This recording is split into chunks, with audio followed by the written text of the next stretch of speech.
Preshjet e shiut të rëna gjatë natës kanë krijuar probleme në qytetin e Lezhës. Sistemi i kanalizimeve nëntoksore nuk e ka përballuar nivelin e lartë të prurjeve, duke bërë që uji të dalë në sipërfaqe dhe të përmbyt disa zona urbane. Më problematike kanë qenë bloqet e banimit 11 janari dhe zona 11.2 hektar në lagjen Beslidhja, ku prania ujit në rrugë ka vështirësuar ndjeshëm lëvizjen e qytetarëve dhe automjeteve.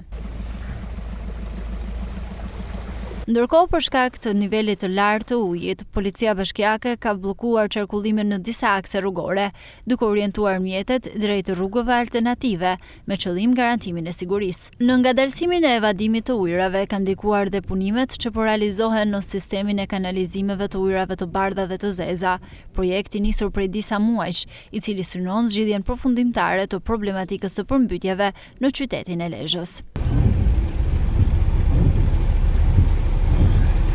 Nga moti keq në Lezhë janë krijuar edhe probleme në furnizimin me energji elektrike, si në qytet, ashtu edhe në fshatra.